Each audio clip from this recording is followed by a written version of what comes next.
This is the Max Yao Leadership Podcast.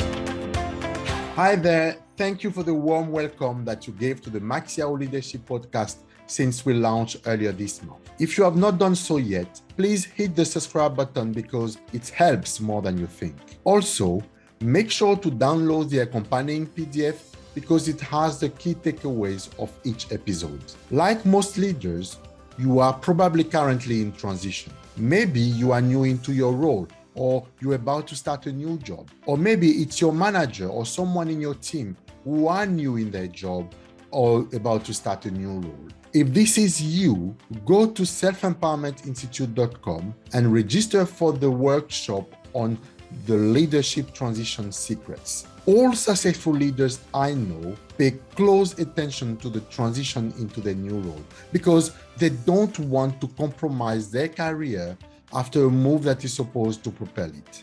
Go to selfempowermentinstitute.com to register for the Leadership Transition Secrets workshop today and secure success for your new role. I always like to make things clear for all levels of the organization. I always check that my manager do the same, because I said, if you speak a too complex language or too different level language, you will not bring the 45,000 people on board. And I think that's a mistake to be corrected fast. Otherwise, you lose good people, you lose productivity, you lose motivation, you lose everything. Something that some corporations don't have. You have to trust people. And if you trust people, you realize that a lot of the KPIs and reporting disappear. And I think a bit of trust is mandatory. My guest today is an exceptional leader. He is one of the most brilliant leaders I know. Philippe Delpech is the CEO of the French electrical distribution group Sonepar. Sonepar is an independent family-owned company with global market leadership in B2B distribution of electrical products, solutions, and related services. Drawing on the skill and passion of its 45,000 associates, Sonepar had sales of 26.4 billion euro in 2021. Prior to joining Sonepar, Philippe served on the executive committee of the United Technology Corporation Group and was president of Otis, the world's largest elevator manufacturer. It's my honor to welcome Philippe Delpech on the Max Yao Leadership Podcast to discuss his impressive track record and his leadership secrets.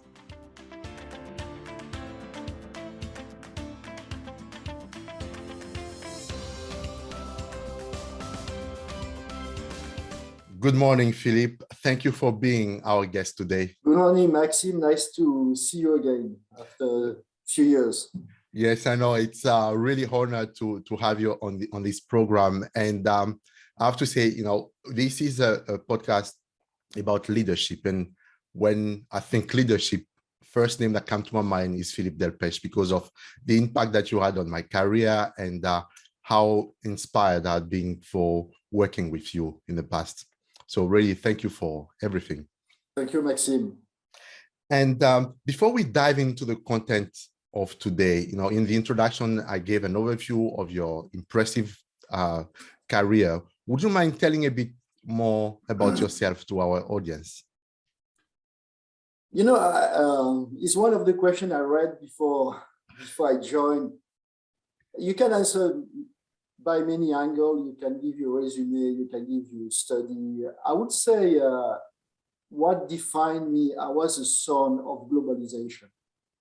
I was born early 60s, really when the time transcontinental air transportation started in the 50s and became more popular in the 60s and 70s. 69, we went on the moon. And then early 80s, China opened, early 90s, Russia opened, the world became global. And I started my career in 85, which means all my life, everything was possible. I mean, countries opened, barriers of protectionism went down, people became multinational. My mother is from Spanish origin. My wife's mother is from Finnish origin. My wife's father is from Danish origin. My father is French.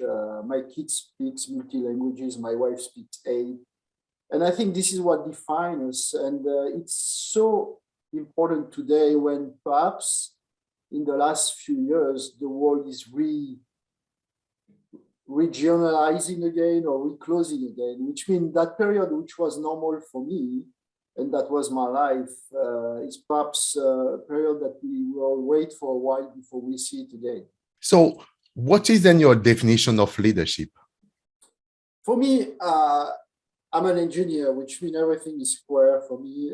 Leadership is pretty simple. You have to have a large quantity of people following you voluntarily, otherwise it's dictatorship, to go in one direction.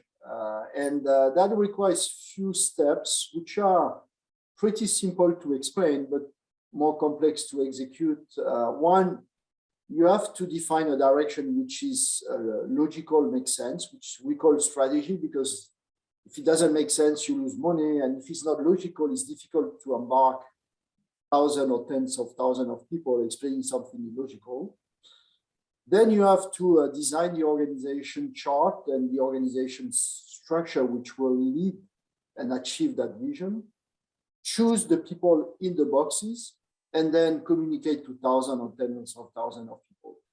One of the qualities I would say that is key is the backbone. You need to have a backbone which will resist to adverse wind.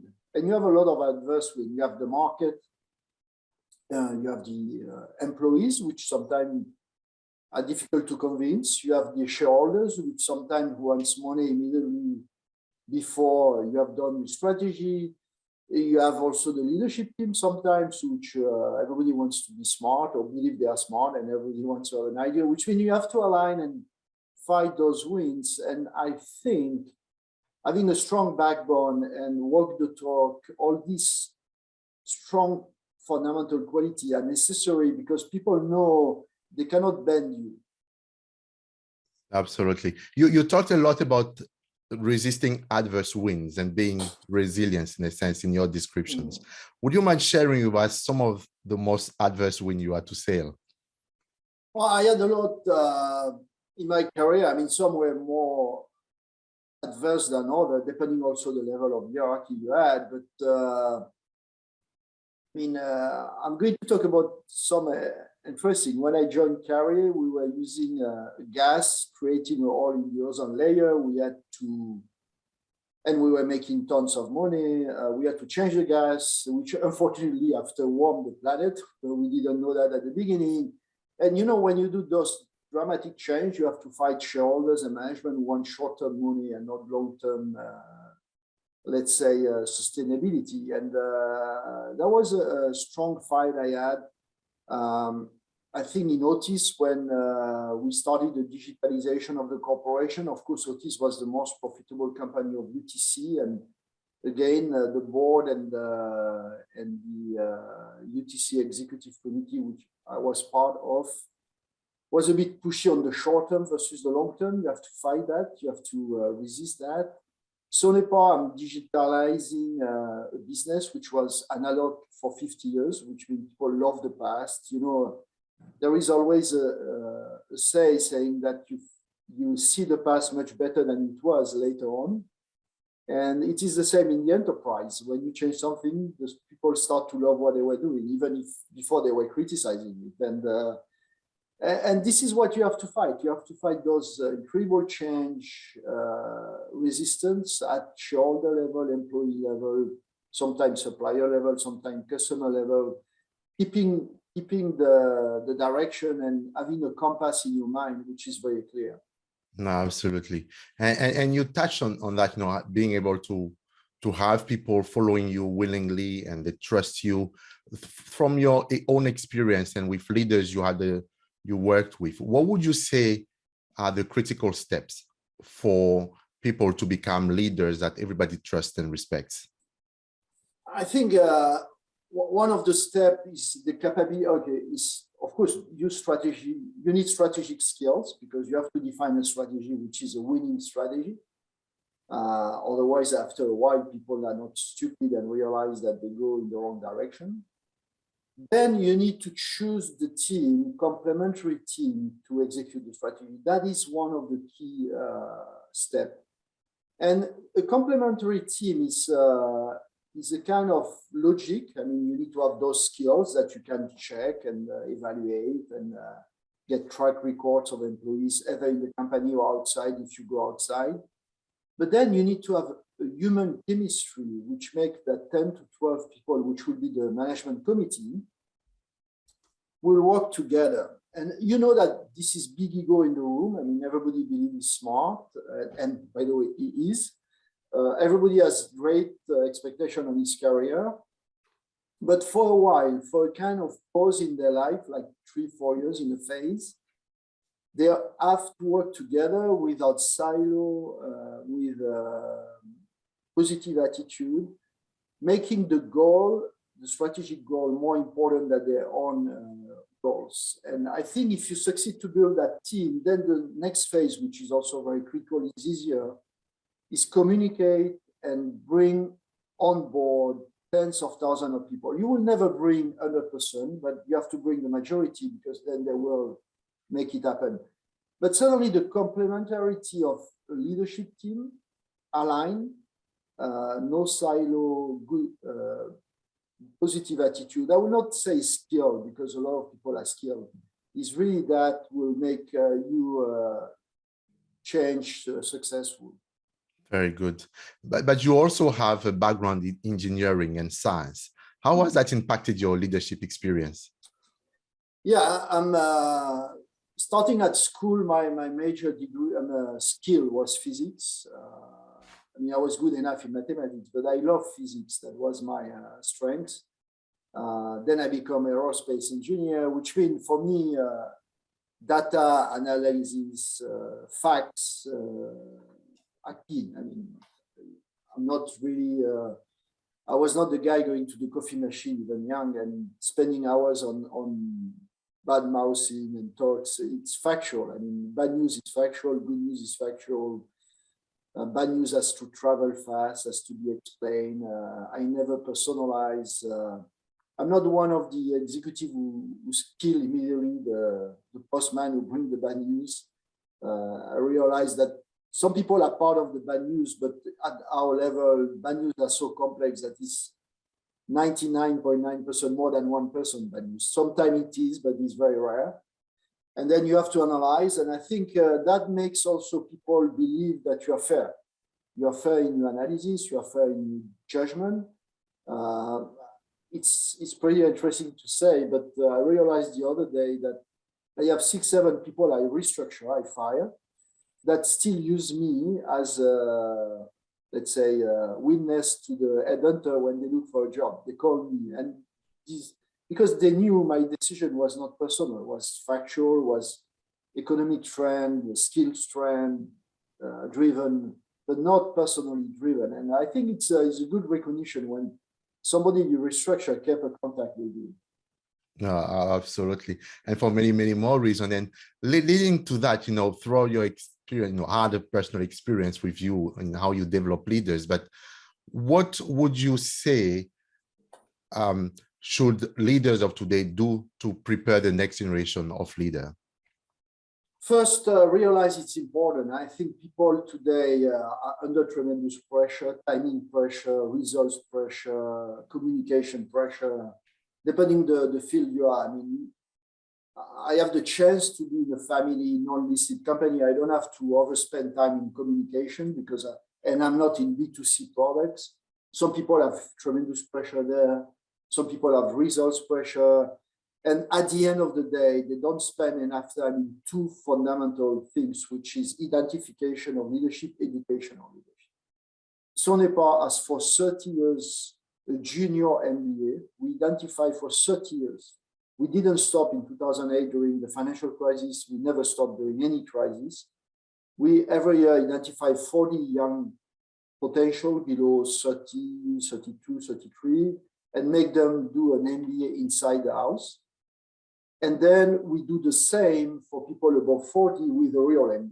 And which we have every year 80 people in the world where we fully finance transportation, food, lodging, education to develop them. One is an important investment. What I like in that is that the management has to find this 80%, which means you oblige them to go and talk to people below 32 and say, okay, who are the guys and the ladies and the girls and whatever the, let's say, gender diversity, who can do it. And what I realize now, if I look at the 50 plus, a vast majority of them have done these 2 MBAs. Not 1, 2. They have been identified as a junior, then they did it again as a midlife, and now as a senior, where they run large P&L, which means education and identification. Today, a lot of companies under short-term pressure and a lot of leaders under short-term pressure don't do it enough, in my view. No, absolutely. And investing in the future is key in the people. And at the same time, leaders also have to transform the organization to deliver profitable growth. And that's what you've been doing at Sonepar. Would you mind walking us through the transformation journey that you are on at Sonepar?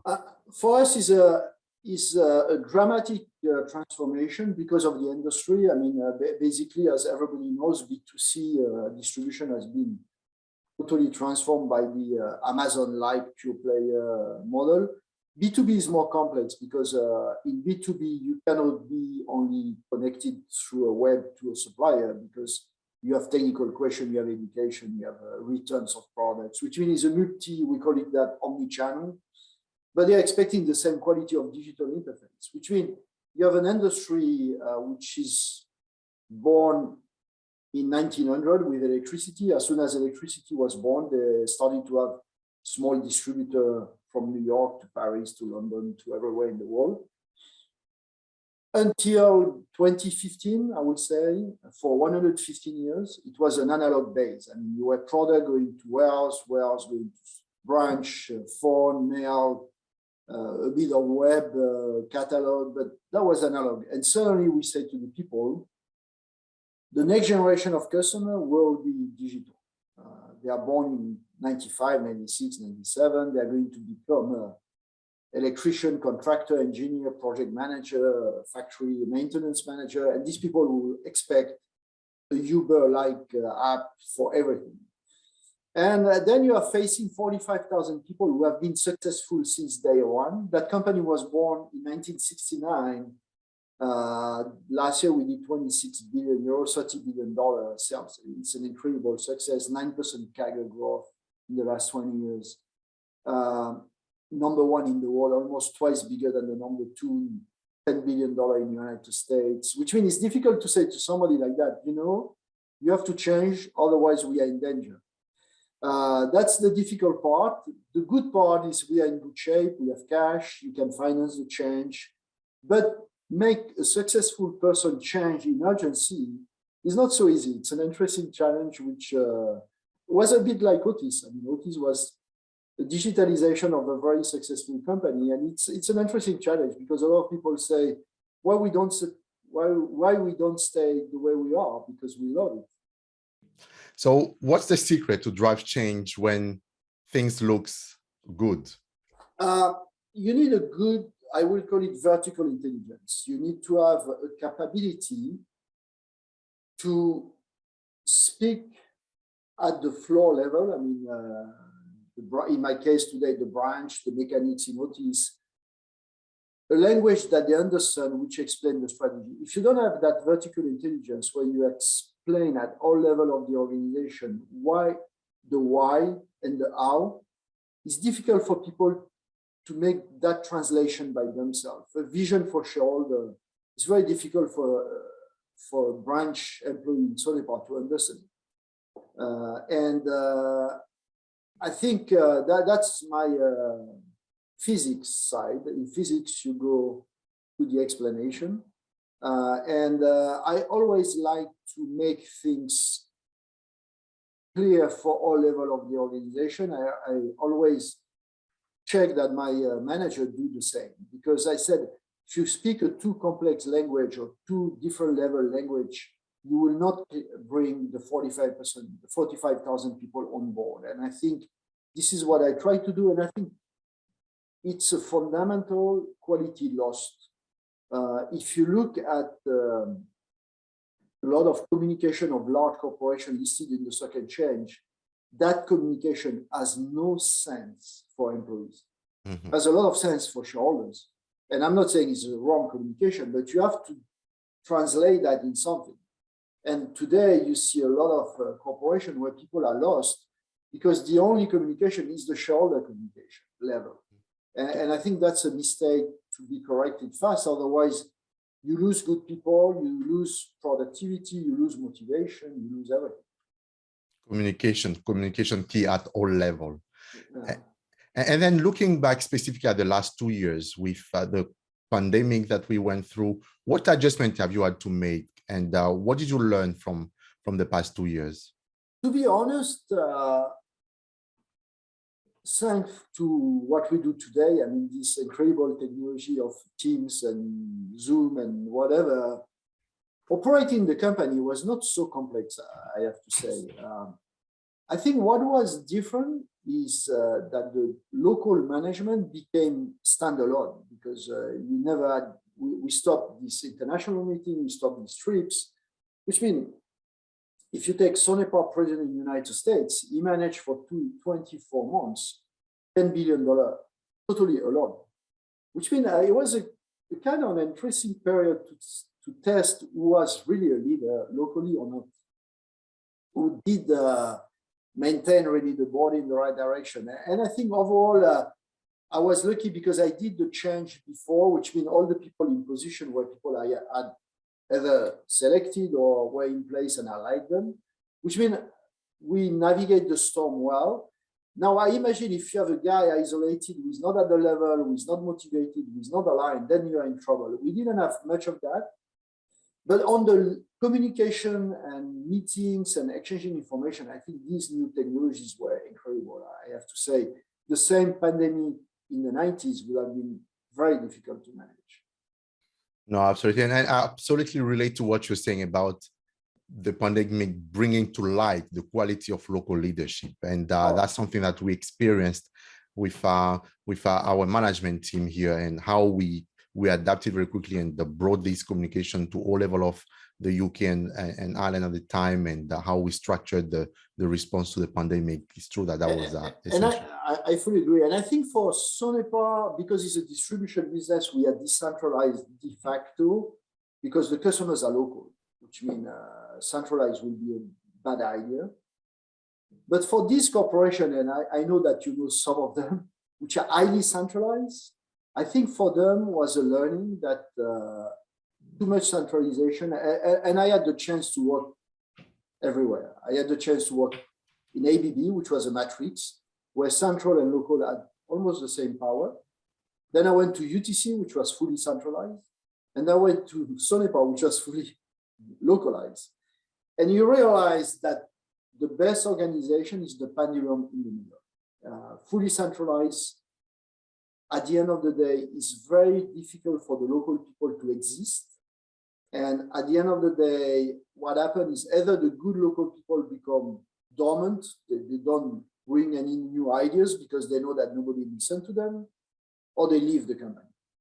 But I think if you have a good balance between governance and standard, and you let a lot of autonomy in the country for the business, the marketing, the customer relationship, and you stop to ask too many stupid KPIs, which at the end of the day, when you have the KPI centrally, you do nothing with that, except that you have 1,000 people entering the KPIs. You realize it's a much better organization. People locally are more happy. They are more productive. They are more performing. But this is based on something that some corporations don't have. You have to trust people. And if you trust people, you realize that a lot of your KPIs and reporting disappear.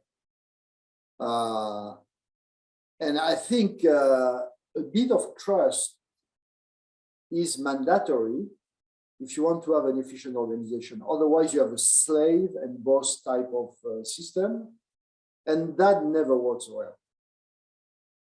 No, absolutely. Finding the right balance. And someone said, the minute you put a person in a function at the corporate level, the first thing they do is create a report because they need to exist, and they only exist through that reporting. Yeah. No, and trust. It's at the end of the day, you realize that the most important job a leader does is to select the managers. Because look at how many countries, when you have a good manager, he works well. When you have a bad, it doesn't work. Or how many business units. My job is to put the right guy in the right box. When I have done that, if I don't trust him, I'm stupid. Why I would put the right guy in the right box to not trust him?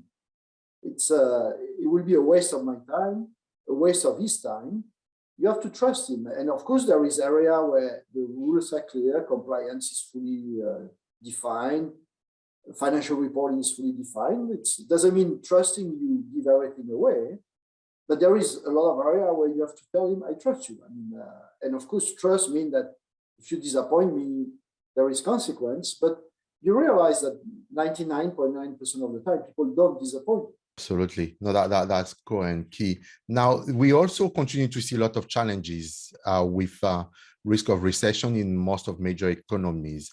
How do you see the future of the economy in the shorter term, and what will be your recommendation to leaders? I started in 85, just after China opened. Then I saw the Russia incredible challenge with Gorbachev coming. Then I saw the wall of Germany falling. Then I saw the financial crisis in Japan. Then September 101 with the towers. Then the internet crisis. Then 08 financial crisis. And every time people believe it's the end of the world. And Iraq war. And I think things settled. I think what for me changed dramatically in the economy. I mean, I'm excluding the Ukrainian war, which is it's a war. I don't know what Putin will do, but expecting he's not pushing on the nuclear button, the war will end at one point of time. What's more puzzling with me is this new world economy based on quantitativism, which means you get the cash flowing into the market, whatever happened. You get this very interesting relationship where countries having huge deficit issue bonds, which are bought by central banks, which mean normally I learned that it's an open market. You need to have customers for products, but these bonds are bought by themselves. And the same, Japan started in 92, then United States in 08, and then Europe now. But I said, okay, is it sustainable? Perhaps it is. I'm not an economist of that level to say it is not, but for an engineer, it's not logical. It's difficult for me to think that France having under 20% of their GDP in deficit, or under 30, depending on the month, has no interest on the debt and issue bonds that are immediately acquired by Frankfurt EU Bank, the central bank. I said, why? I mean, what is the logic? And same for other countries.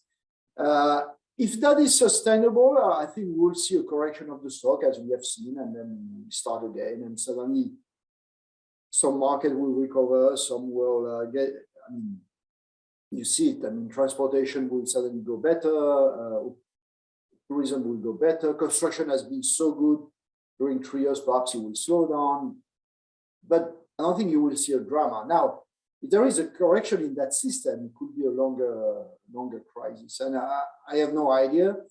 I talked to the best banker of the planet, I mean, JP Morgan, Goldman, and all the big bankers. They believe the quantitativism will stay, but future will say. Absolutely. But one thing that we're sure about the future is digitalization. Mm-hmm. And what's your take on that and the importance of AI and robotic in the future for companies like yours and others? First, digitalization is the next wave of incredible productivity. I mean, it's incredible. I'm going to make a comment. When the 08 financial crisis happened, Carrie, we were invited by the US Congress we did an investigation to see if the large companies serving the building had seen this crisis of construction in US coming.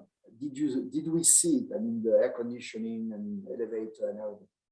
That day, when we were in Washington, Greenspan was interviewed by the Congress in another room. Independently, he made a comment I still keep in mind. He said, if you look at the plan the US had on losing jobs to low-cost countries, I mean, Mexico, India, China, in the last decade, we basically knew down to the person level what we were losing. What we didn't see coming, United States lost 5 million jobs because of computer and cell phones. Not lost to anybody, they disappeared.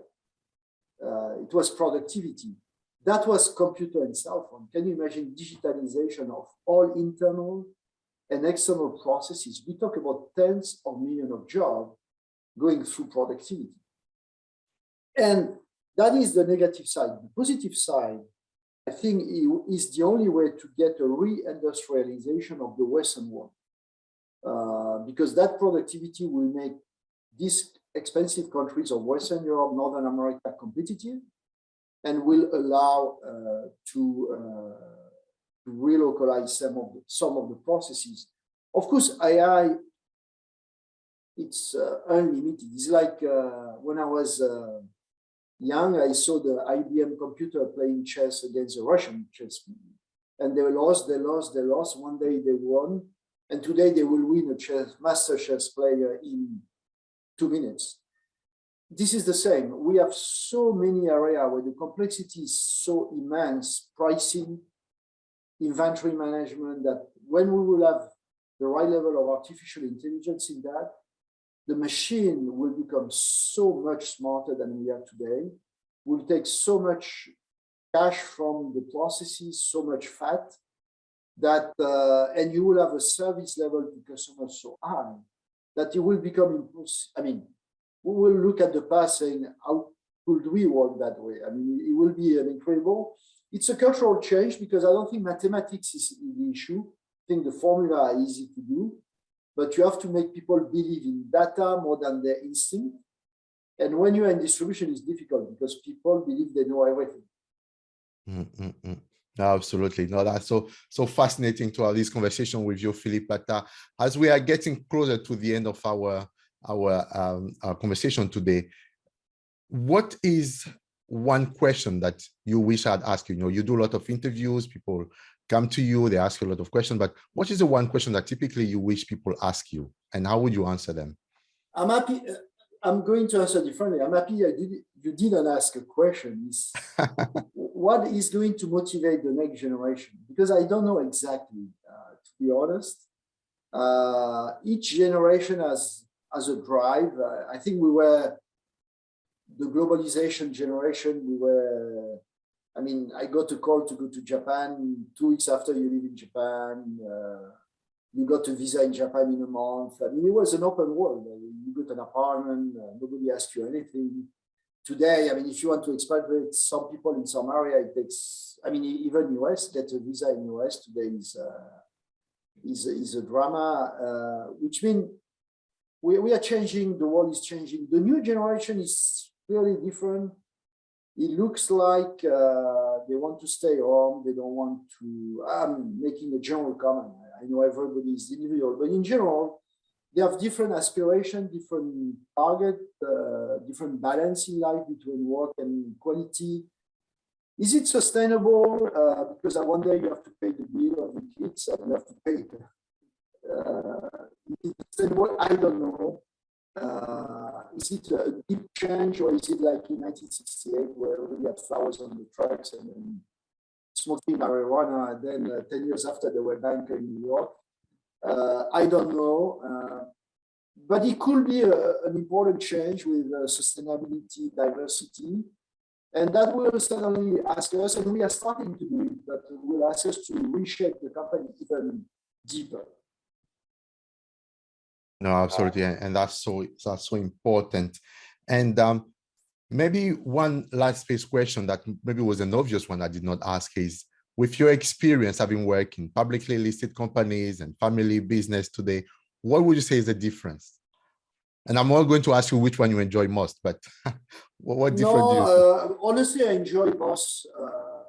I think there is only one difference: is the horizon. If you have a good family company of the size of Sonepar, 26 billion euro, the governance, the board of directors, the financial reporting is equal to a listed company. And you cannot manage a company like that based on morning coffee with the with the family. Sonepar is a company where the family is not involved in the operation; they are only shareholder. It's part of the governance, a very sophisticated governance. Now there is I would say one important difference is the horizon.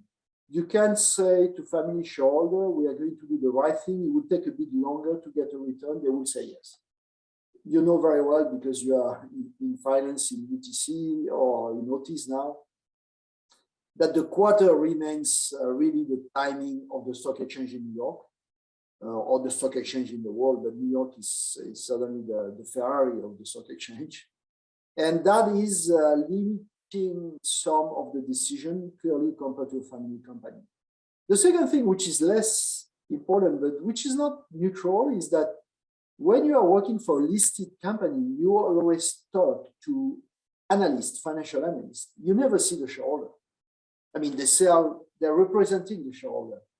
When you work for a family, you have like 2-3 dinners per month with the real shareholder, the owner. And that gives a very interesting reaction. You want to please them because normally, I'm not saying that they're your friends, but you know them, they treat you well. And having a bad news to announce to somebody you like or you want to please is even more difficult than announcing sometimes a bad news to Wall Street. But I would say the main difference is the horizon. The rest, the governance of a good family company are very well aligned on large global corporation. I did enjoy both.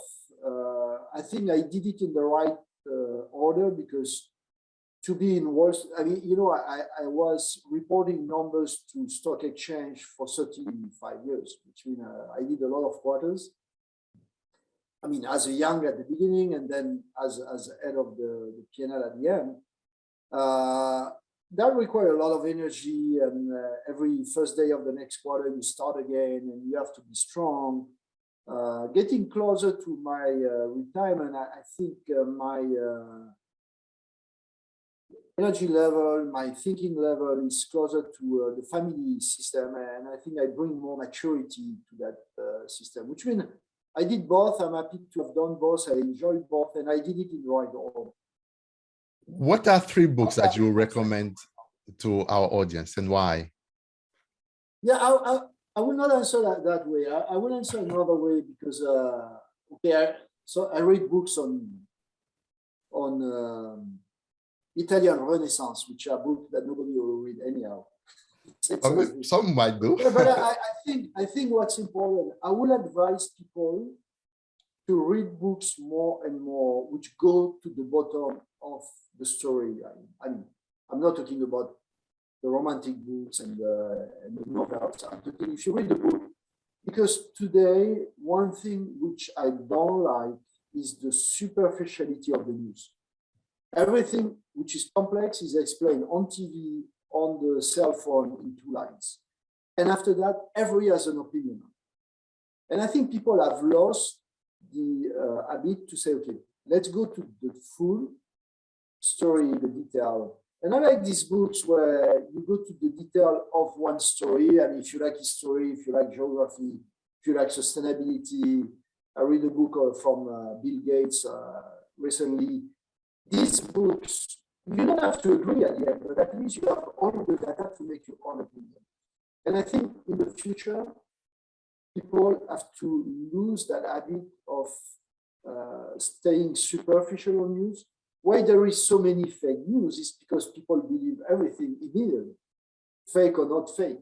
In the past, you will have read the news and you say, okay, that's impossible, or that's possible, or I don't believe it. Today, you don't have that judgment. Even me, I mean, I read like 600 news per day, and a lot of them I read 3-4 lines. And I know okay, if it's the score of a football match, that's fine.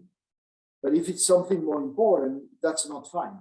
And I think I will advise people to go to the roots at the bottom.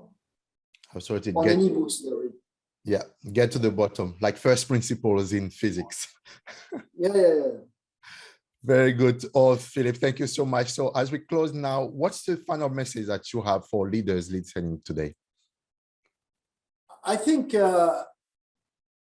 having lived all the crises I just mentioned a few minutes ago, honestly, except the ultimate crisis of a nuclear bomb, every crisis is a great opportunity. But by the way, I often add promotion after crisis because then you look for new leadership. It's an opportunity for your career. It's an opportunity for your style. You can change style. For your KPIs, you can look at new KPIs. For you developing leaders, you look at different leaders. You are more advanced, which means I'm not concerned about what we live today. I think we'll have difficult time to come. I think we could have a correction of the stock exchange, significant. We could have more regionalization, but at the end of the day, for the good leaders, every of that is an opportunity, which means spend time looking at your team, identifying leaders, educating them, and be bold in change. I mean, the incremental change in a crisis doesn't work. You have to be bold, but you have to be communicating on that, which means I think it's an opportunity for good leaders. Thank you so much. We'll finish on this very positive news, opportunity for all leaders. Thank you very much, Philippe, for this great conversation. Thank you, Maxime. See you soon. This was the Max Yao Leadership Podcast. Thank you for joining us. To listen to future episodes, you can subscribe on Apple Podcast, Spotify, YouTube, or wherever you listen to your favorite shows. Until next time, keep being the leader everybody trusts and respects.